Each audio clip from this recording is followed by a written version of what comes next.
जानते हैं, आज हम यहाँ पे इकट्ठा हुए हैं।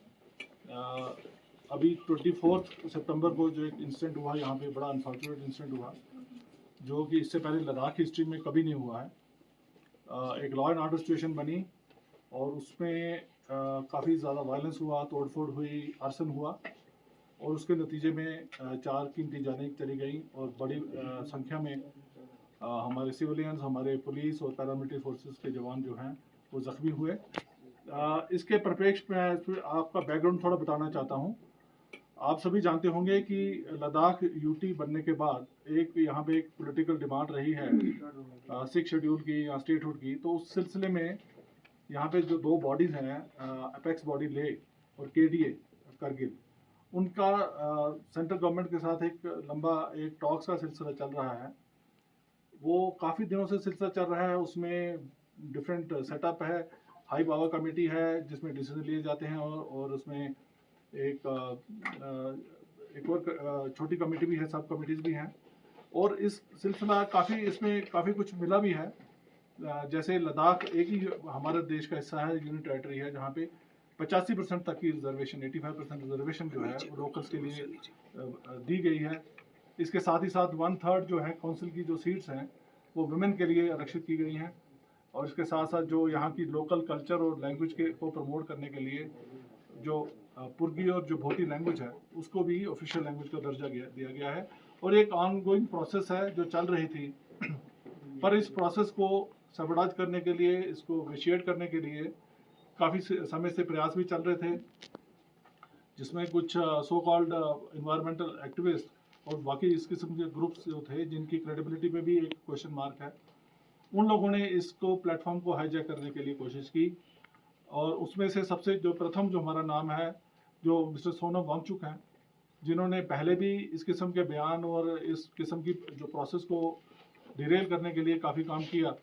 और इन दिनों में 10 सितंबर को जब ये प्रोसेस चल रही थी और नई डेट अनाउंस हो गई थी 6 अक्टूबर को हाई पावर कमेटी के लिए, और उससे पहले एक उसकी प्रिलिमिनरी डिस्कशन के लिए 25 और 26 को डेट्स अनाउंस हुई थी। यहाँ के लीडर्स वहाँ पे जाके और वहाँ पे डिस्कस करते।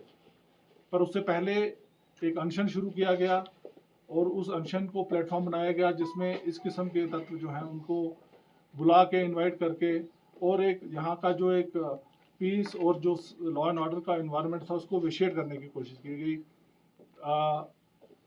कई तरीके से समझाया भी गया इनको कि जो है इस किस्म की ऐसी कार्रवाई नहीं होनी चाहिए जिससे कि हमारा जो टॉक्स हैं वो डीरेल हों। पर फिर भी ये जो प्रोसेस, जो भूख हड़ताल जो है वो ख़त्म नहीं की गई। और इन्हीं दिनों में run up to the talks हमने देखा कि एक उसमें इंक्रीज़ आई, जिस किस्म के बयान दिए गए, जिस किस्म के जो वहाँ पे वीडियो वायरल किए गए, जिसमें हमें लगता था कि लॉ एंड ऑर्डर को काफ़ी खतरा है। और उसमें हमने पुलिस कार्रवाई भी की उन दिनों में। जब भी हमें लगा, हमने उसमें एफ भी रजिस्टर किए। और 24 तारीख को, जबकि 25 और 26 को एक प्रिलिमिनरी टॉक्स ऑलरेडी प्लान थी दिल्ली में और यहाँ के जो लीडर्स थे दोनों ग्रुप्स के वो जाने वाले थे, सरप्राइजिंगली 24 तारीख को एक बहुत बड़ा यहाँ जो ग्रुप इकट्ठे हो गए। और उसमें नॉर्मल जो ग्रुप तो थे ही थे, उसके साथ ही साथ उसमें काफ़ी एंटी सोशल एलिमेंट्स जो हैं वो ज्वाइन किए। और सडनली जो ये ग्रुप जो है 5-6 हज़ार के लोग जो हैं उन्होंने जो है मार्च किया और बाहर जो जितनी भी यहाँ की गवर्नमेंट बिल्डिंग्स हैं, एस्टेब्लिशमेंट्स हैं, पॉलिटिकल पार्टीज के ऑफिस हैं, उनको बड़े मैसिव तरीके से डैमेज किया, स्टोन पेल्टिंग की। और जहाँ पे जो हमारी फोर्सेस लगी थी, जो उन्हीं की प्रोटेक्शन के लिए लगी थी, इन फोर्सेस इंस्टीट्यूशंस की, और वो अंदर थी प्रेमिसेस में, उनके ऊपर अटैक किया गया। आपको वीडियो फुटेज आपने देखी होंगी। एक पॉलिटिकल पार्टी के दफ्तर को घेराव करके उसमें आग लगा दी गई, टू द एक्सटेंट कि हमारे वहाँ पे सीआरपीएफ के जवानों की काफ़ी बुरी तरीके से उनकी पिटाई की गई। और आज भी एक जवान जो है अभी भी एक सीरियस स्पाइनल इंजरी के साथ आर्मी हॉस्पिटल में एडमिटेड है। 3-4 और जवान उनको बड़ी मुश्किल से निकाला गया। तो उसी बिल्डिंग में हमारी 4 महिला पुलिस लद्दाख की जो थी वो फंस गई और उसको बिल्डिंग को बाहर से आग लगा दी गई। आप समझ सकते हैं कितना मैसिव एक अटैक था। और उसके बाद यही जो मॉब है और उससे भी ज़्यादा बड़ा मॉब जो है, जहाँ पे आप जहाँ बैठे हैं इसी प्रेमिसेस में, यहाँ पे काउंसिल बिल्डिंग है, यहाँ पे जो यहाँ की सरकार है उसका हेडक्वार्टर है, उस पर अटैक किया गया, उसको आग लगा दी गई। और इसी में यहाँ पे हमारे जितने भी सारे ब्यूरोक्रेसी जो सारी इसी प्रेमिसेस में थी, इन सभी को खतरा था। और उस अटैक को जब इतने मैसिव अटैक को जब रोकने के लिए सेल्फ डिफेंस में फायरिंग इंसिडेंट हुई, जिसमें 4 अनफॉर्चुनेट डेथ्स हुई। और इसमें जो टोटल नंबर ऑफ जो हमारे इंजर्ड हैं, सीवियरली इंजर्ड जो है पहले दिन ही हमारे 32 निकले। और उसके बाद में जो है काफ़ी लोग और इंजर्ड हुए। मेरी अपनी गाड़ी जो है, मेरे पे भी अटैक हुआ, मैं लकीली सर्वाइव किया विद छोटी मोटी चोटों से, और हमारी गाड़ी तोड़ दी गई। इस मॉब के माहौल में 4 बजे तक हमने, ये कोई 11:30-12 बजे के करीब का वाक़या जब ये वायलेंस शुरू हुई, पर हमने 4 बजे तक इसको कम्प्लीटली अंडर कंट्रोल लेके आ गए। और एक जो है कर्फ्यू वगैरह नॉफिस किया गया, फोर्सेस लाई गई, और जो बाकी रिलीफ है उसके लिए हमने काम किया। टोटल जो इंजर्ड थे, जो सीवियरली इंजर्ड हमारे पुलिस पर्सनल थे, उसमें 17 सीआरपीएफ के थे, 15 लद्दाख पुलिस के थे। पर बाद में जब हमने देखा जो माइनर इंजरीज जो बाकी डिप्लॉयमेंट थी हमारे ओवरऑल सिटी में, हमारा नंबर कोई 70-80 के करीब पहुंचा। उसी तरीके से कोई 70-80 के करीब जो है सिविलियन जो है वो इंजर्ड हुए। उसमें जो 7 जो थे वो सीरियस थे, क्रिटिकल थे। एक क्रिटिकल जो लड़की थी उसको एयरलिफ्ट करके नेक्स्ट डे दिल्ली एडवांस जो मेडिकल अटेंशन के लिए भेजा गया। और अभी जो है कोई 6-7 लोग जो हैं लद्दाख हॉस्पिटल में जो हैं वो हैं, पर वो रिकवर कर रहे हैं सारे। मैं आपकी तरफ से पूरे लद्दाख को ये मैसेज देना चाहता हूँ, लद्दाख पुलिस आप ही का अंग है। मैं खुद यहाँ पे दूसरी बार पोस्टिंग कर रहा हूँ। मैं लद्दाख की साइकी को जानता हूँ, मैं लद्दाख की कॉन्शियस को जानता हूँ। इस किस्म का जो है वायलेंस जो है लद्दाख की हिस्ट्री में पहली बार हुई है। और मुझे ये पूरा यकीन है कि लद्दाख के लोग जो हमेशा से पुलिस का साथ देते रहे हैं, एडमिनिस्ट्रेशन का साथ देते रहे हैं, एक वन ऑफ सिचुएशन है। और इसमें लोगों को भी जिनसे मैं मिल रहा हूँ सभी इसमें शर्मिंदा है। किसी ने एंटिसिपेट नहीं किया था इस किस्म की वायलेंस होगी। और मेरा मैसेज लद्दाख के लोगों के लिए यही है, लद्दाख पुलिस आपका हिस्सा है और आपकी सुरक्षा के लिए दिन रात आपके साथ है। हमने हमारा एक अपना हिस्ट्री है, एक सागा है हमारे सेक्रीफाइस का। इसी साल हमने 3 डिफरेंट इंसिडेंट्स में 2 हमारे कांस्टेबल और एक हमारा इंस्पेक्टर शहीद हुआ है लोगों को बचाते हुए। इससे पहले हमने काफ़ी काम किया है। इसी पिछले महीने ही जब यहाँ पे फ्लड्स आए थे और लैंडस्लाइड इशू हुए थे, दिन रात हमारी फोर्स ने काम किया।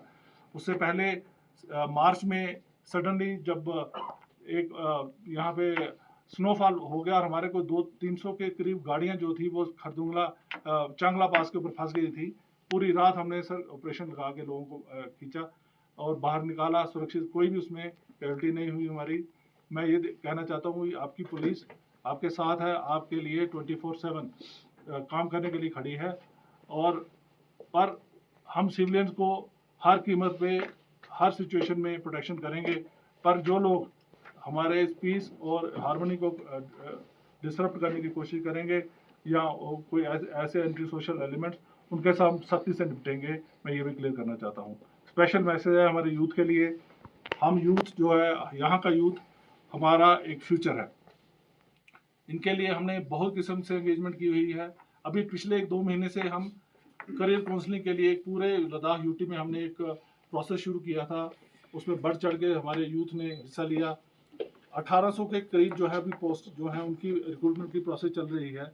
अभी हम सब इंस्पेक्टर की पोस्ट करने वाले हैं। और अभी जब हम बात कर रहे हैं, अभी कोई 400-500 के करीब हमारे जो कांस्टेबल हमने रिक्रूट स्पेशल तरीके से बड़ा कोशिश करने के बाद ट्रेन करके कश्मीर से लाए हैं। उनकी पासिंग आउट के लिए वेट कर रहे हैं। इनफैक्ट पासिंग आउट उनका कल का दिन था पासिंग आउट होने का, पर जो हमारा जो सिचुएशन बनी उसके कारण उनका पासिंग आउट डिले करना पड़ा। मैं ओपन आर्म्स के साथ अपने यूथ को कहना चाहता हूँ, हम आपका हिस्सा हैं और हम आपको इन्वॉल्व करना चाहते हैं लद्दाख की प्रोटेक्शन के लिए। हम चाहते हैं आप एज ए पुलिस फैमिली हमें ज्वाइन करें और बाकी जो गवर्नमेंट जॉब जो अभी आने वाली हैं 1800 के करीब, उसमें पार्टिसिपेट करें। किसी भी एंटी सोशल एलिमेंट के पास ऐसे लोगों के बातों में मत आइए जिनका अपना एक एजेंडा है, जो आपको एज ए टूल यूज़ करते हैं और आपके भविष्य को खतरे में डालने की कोशिश करते हैं। Thank you. और रिपोर्ट्स आ रही हैं कि उनको जोधपुर जेल शिफ्ट किया गया है। ये क्यों किया गया, क्या चार्जेस उनके खिलाफ हैं, अगर आप उसको एलैबोरेट करें। और एक सवाल और कि गवर्नर साहब जो हैं कविंदर गुप्ता, उन्होंने बोला कि एक फॉरेन कॉन्स्पिरेसी है। अभी एनडीटीवी पे इंटरव्यू दिया, तो इन्वेस्टिगेशन में क्या सामने आया? देखिए, कुछ इन्वेस्टिगेशन जो हम अभी तक आपको बता सकते हैं, कुछ ऑब्वियसली हम नहीं बता पाएंगे क्योंकि उसमें एक प्रोसेस चल रही है। जो सोनम वांगचुक का है, अगर आप देखें इनका प्रोफाइल और एक इनकी हिस्ट्री रही है, ये सारा कुछ आपको यूट्यूब में अवेलेबल होगा। जिस किस्म से इंस्टिगेशन वाली उन्होंने बातें की हैं, अरब स्प्रिंग की बात की है, या नेपाल या बांग्लादेश या श्रीलंका की जो इंस्टिगेट करने के लिए उनका एक अपना एजेंडा है। जहाँ तक आपकी फॉरेन फंडिंग की बात कर रहे हैं, उसके ऊपर ऑलरेडी प्रोसेस चल रही है। FCRA की वायलेशन का कितना वहाँ पे है। हमने पिछले दिनों जब चलो इस प्लेटफॉर्म में बता देता हूँ, हमने एक पाकिस्तान PIO भी पकड़ा था जो इनके साथ उनकी रिपोर्टिंग करके अक्रॉस भेज रहा था। उसके भी एक हमारे पास रिकॉर्ड है। हमारे पास इनकी जो विजिट्स हैं, जैसे पाकिस्तान में डॉन की इवेंट इन्होंने वहाँ पे जाके किया, उसके बाद बांग्लादेश में, तो ये सारा एक बहुत बड़ा क्वेश्चन मार्क है इनके ऊपर। और इसके बीच में डिफरेंट एजेंसीज जो हैं जिनका ये काम है वो ऑलरेडी इसमें इन्वेस्टिगेशन कर रही हैं और उसमें एक्शन लेंगी। मैं इससे ज़्यादा इस पर और नहीं कह सकता। आपने सर एंटी नेशनल एलिमेंट्स की बात कही आपने, और जो रिपोर्ट्स तमाम निकल के आ रही थी, मैं अमृत प्रकाश हूँ ANI से, LG साहब ने भी उसको कोट किया कि नेपाल के कुछ एंटी सोशल एलिमेंट्स इसमें शामिल थे। अगर आप कोट कर पाएँ, आपके पास कोई इनपुट्स हो, कितने लोग इसमें शामिल थे जो कि विदेश से ताल्लुक़ रख सकते थे? क्या कोई एंटी नेशनल कॉन्स्पिरेसी यहाँ पर थी? देखिए, ये एक इन्वेस्टिगेशन का विषय है, पर जिस दिन हमारे जो फर्स्ट डे जिस दिन इंजर्ड जो लोग जब शिफ्ट किए गए, उसमें 2 नेपाली जो हैं बुलेट इंजरीज है, 2 की शायद 3 जो है वो नेपाली नेशनल यहाँ पे हॉस्पिटल में एडमिट थे। उसके बाद में हमने कुछ और लोग जो किए, उसमें से उनकी वेरिफिकेशन के बाद शायद 3-4 और ऐसे तत्व निकले हैं। 3 तो कंफर्म्ड हैं जो कि नेपाल नेशनल थे और जो हॉस्पिटल में एडमिट रहे हैं। जी, सर, जिस तरह से सिविलियंस प्रोटेस्टर्स, देखिए, हम कर्फ्यू के बारे में हमारी सबसे बड़ी चिंता है। इससे पहले हमारी मीटिंग हो चुकी है। हमारा मेन एम है कि शांति बहाली हो जाए, और हम समझ सकते हैं लोगों की परेशानियां भी हैं, और ऑलरेडी हमने इसमें डिसीजन ले लिया है। अभी कर्फ्यू 1 से लेकर 3 बजे तक जो हम स्टैगर तरीके से खोलने वाले हैं, ओल्ड सिटी में अभी खुल जाएगा, और जो चौक से नीचे वाला जो न्यू एरिया है उसमें हम 3:30 से 5:30 तक खोलेंगे। सर, ऐसे प्रोटेस्ट जो है काफी जगह पे देखा जा रहा है। पब्लिक पार्टिसिपेट जिन लोगों का ऑब्लिगेटरी है वहाँ पे आना, जो क्लोज रिलेटिव्स हैं, उनके लिए ऑलरेडी हमने अरेंजमेंट कर लिया है और उनको हम सेफली रहेंगे। हम नहीं चाहते कि फ्यूनरल के टाइम, क्योंकि हर जगह डिप्लॉयमेंट है, हर जगह रोड ब्लॉक है, किसी को इनकन्वीनियंस हो, हम उसको अरेंज करें। सर, फोर्सेस ने SOP फॉलो किया before firing on the use, क्योंकि बुलेट मार्क से 4 का डेथ हुआ है सर, तो SOP फॉलो किया है कि नहीं किया? मैं आपको बता रहा हूँ, SOP जो सेल्फ डिफेंस है, जो आपकी लाइफ और प्रॉपर्टी और सेल्फ डिफेंस जो हमारा मेन चार्टर है, उसको डिफेंड करने के लिए in the right of self defence जो है फायरिंग की जा सकती है, और वही कारण था जब फायरिंग हुई है। अगर आप वीडियो फुटेज देखें और आप उसमें देखें कि अगर किस हालात में हमारी पुलिस फोर्स ने जो परफॉर्म किया है, it's commendable. I salute them. Sir, administration का बताया जा रहा है ये फेलियर है, क्योंकि जब वो बीजेपी की तरफ गए, there were no less security there, और इतना इजीली वहां यूथ घुस गए और आग लगा दिया। उसके बाद एवरीबडी केम इन एक्शन। फिर ऐसा कुछ नहीं है जी, मैं जो आपको फर्स्ट इंसिडेंट बताया, जिस हमारी 4 लद्दाख पुलिस की लड़कियां जो उस बिल्डिंग के अंदर फंस गई, वो बीजेपी ऑफिस ही था, उसी ऑफिस में जिसको आग लगा के और जिसको हमने बड़ी मुश्किल से रिट्रीव किया। और जो हमारे पुलिस CRP के ऑफिसर हैं जो अभी भी एक स्पाइनल इंजरी के साथ इमोबाइल होके आर्मी हॉस्पिटल में पड़े हुए हैं, ये वहीं की सिचुएशन है। सर, अभी तक इस मामले को लेकर कितनी FIRs रजिस्टर्ड हुई हैं, कितनी गिरफ्तारियां हुई, और क्या गिरफ्तारियों में कोई फॉरेन नेशनल या लद्दाख के बाहर का कोई इंडिविजुअल है? देखिए, मेरी अभी तक की जो नॉलेज है, 44 लोग हमने जो है वो गिरफ्तार किए हुए हैं जो जेल में हैं। उसमें से 5-6 जो हैं जो मेन रिंग लीडर्स हैं वो पकड़े गए, और ऑब्वियसली सोनम वांगचुक जो मेन उसका इंस्ट्रूमेंट प्लेयर था उसको हमने NSA के भेज दिया। सोनम वांगचुक के पीछे क्या पाकिस्तान से भी जुड़े तत्व हो सकते हैं जो देश में अस्थिरता पैदा करना? देखिए, सारा मीडिया में सबको पता है उनकी डॉन की जो इवेंट और जो पाकिस्तान में उन्होंने बयान दिए हैं, और खासकर मैंने एक और इंसिडेंट बताया जिसमें एक पाकिस्तान PIO जो है यहाँ से, जिन्होंने अक्रॉस हमने देखा है, जिन्होंने जो वीडियो भेजने वाले, और उनके जो बाकी लिंक्स हैं, जो फॉरेन फंडिंग है, एक बड़ा इन्वेस्टिगेशन का विषय है और इसमें काम चल रहा है। सर, क्योंकि लद्दाख को जैसे आपने बताया कि किस तरह से पुलिस, आर्मी और लोकल्स का रिश्ता रहता है, और इसमें सभी नेशनल मीडिया लद्दाख को एक एंटी नेशनल के रूप में अभी जितने भी न्यूज़ है वहाँ चला है। वो फुटेज क्यों नहीं दिया गया सर, जहाँ पे वो इंडियन फ्लैग लेके हाथ में लेके, और जो अंबेडकर का पोर्ट्रेट है, जो वहाँ हिज बकुला रिम्पोचे जी का पोर्ट्रेट वहाँ से निकाला गया है, और बहुत प्राउडली भारत माता की जय के नारा लगा के वो निकल रहे थे, तो why why are these madam things not madam shown in the police का media? काम फुटेज बांटना। No sir, या- I'm saying एक ये मिनट। इंटरनेशनल का एक वो नक्शा मेरी- जा आप रहा मेरी है बात सुन लीजिए। जी। पुलिस का काम जो है लॉ एंड ऑर्डर मेंटेन करना, पीस एंड सिक्योरिटी इंश्योर करना है। पुलिस का काम फुटेज बांटना या किस मीडिया में वो उसको क्या रूप दे रहा है वो हमारा मीडिया मैनेजमेंट का काम नहीं है, वो मीडिया का ही काम है। तो ये आप अपना ड्यूटी जिस हिसाब से करेंगे, आप जैसा उसको पोर्ट्रे करेंगे वही करेंगे। सर आप बता सकते हैं ना, क्योंकि you can brief about ma'am, the हमारे रिलेशन लिए- बिटवीन द हमारे लिए पुलिस सबसे इम्पोर्टेंट लोकल्स। काम है, आपको पता नहीं है हमारी फोर्स 4 दिन से सोई नहीं है, आपको ये शायद पता नहीं है। और हमारा मेन काम है कि कानून व्यवस्था जो है वो इंटैक्ट रहे, हम उसमें लगे। सर पिछले जो बीते हुए दिनों में जितना सीआरपी लद्दाख में डेवलपमेंट किया उसकी वजह से लोगों में, आपने सुना होगा अंचल में, आपका इंटेलिजेंस होगा तो उन्होंने फीडबैक दिया होगा कि उसकी वजह से काफ़ी फ्रस्ट्रेशन था। आपने बोला उस समय कि वो मोनेस्ट्री में चोरियां हो रहा है इसकी लेकिन बाद में तो और चोरी पकड़ने के लिए लाए हैं। This was the statement given by the administration. मेरी एक ही रिक्वेस्ट है सभी से, अब सोसाइटी में फंडामेंटल राइट्स और फंडामेंटल ड्यूटी साथ साथ चलती हैं। अगर आप लद्दाख पुलिस की हम कह रहे हैं we are stretch to the limit, आपकी मोनेस्ट्रीज के बारे में एक ऑलरेडी हमने प्लान बनाया हुआ है, उसमें हम अपने खर्चे से CCTV लगवा रहे हैं और वहाँ पे आदमी दिए हैं। ये कम्युनिटी का एसेट है, मोनेस्ट्री जो है कम्युनिटी की हैं। आप कम्युनिटी के लोगों का भी उसमें बनता है कि कम से कम एक रिप्रेजेंटेटिव जो है वो आप वहाँ पे रहे और उनका जो ट्रेजर्स जो आपके पुराने डॉक्यूमेंट्स हैं या पुराना जो खजाना है उसकी रक्षा करे। ये तो आप लोगों का मेन काम है, हम उसमें असेस कर सकते हैं पर हम आपका वो पूरा क्लेम नहीं कर सकते, हमारा काम और भी है। सर सीआरपी डेवलपमेंट के बारे में बताया था मैंने। बॉडी ले ने एक प्रेस कॉन्फ्रेंस करी थी और उसमें बड़े सीरियस एलिगेशंस लगाए एडमिनिस्ट्रेशन पे और पुलिस पे। उन्होंने कहा कि आपने कि फायरिंग की ज़रूरत नहीं थी, इनडिस्क्रिमिनेट फायरिंग पुलिस और सीआरपीएफ ने करी। फिर उन्होंने ये भी एलिगेशन लगाया कि जिस तरह से सीआरपीएफ पिछले कुछ दिनों में लाई गई है, ऐसा लगता है कि ये इस प्लान के तहत लाई गई थी कि इनके एजिटेशन को ख़त्म किया जा सके। इस आप पे एक minute, there is a contradiction what you are saying. CRPF अगर उस दिन यहाँ नहीं होती, ये पूरा ले टाउन जल जाता। मैं आपको ये पूरी आपको मैं कॉन्फिडेंस से कह रहा हूँ, ठीक है। और हमें कोई शौक नहीं है कि हम यहाँ पे अपने अननेसेसरी फोर्स लाएं। फोर्स को लाना एक बहुत बड़ा एक इसमें प्रोसेस इन्वॉल्व होती है। फोर्स ऐसे नहीं है कि आपको ऐसे मिल जाएगी। एक फोर्स का लॉजिस्टिक मूव करने में बड़े एंगल्स होते हैं, बड़ी रिक्वायरमेंट्स होती हैं, उनको लॉजिस्टिक का देखना, उनको ठहराना। हम नहीं चाहते यहाँ पे फोर्स हो, हम तो चाहते हैं पीस प्रिवेल करे, अमन आए। पर अमन तभी आएगा जब एक सिटीजन जो है अपनी रिस्पॉन्सिबिलिटी पूरी समझेंगे। कोई भी एक ग्रुप जो है इस किस्म से एक फोर्स जो कि एक इंफ्रास्ट्रक्चर के अंदर खड़ी है, डिफेंड कर रही है उसको, अगर उसको जलाने के लिए आएगी तो आप क्या चाहते हैं, क्या हो, फोर्स मर जाए? वो नहीं पॉसिबल है ना, ह्यूमन लाइफ सबकी है। तो अगर या तो आप किसी को आपको प्रोटेस्ट को उठाने के लिए या क्लियर करने के लिए बात हो, ये तो वो सिचुएशन थी जहाँ पे हमारी गाड़ियाँ जो हम एक इंस्टीट्यूशन को प्रोटेक्ट कर रहे थे, बाहर से जो आपके इस असामाजिक तत्व आके वहाँ पे अटैक कर रहे हैं और उनके ऊपर आगजनी कर रहे हैं, सारा कर रहे हैं। आपने फुटेज में देखा होगा।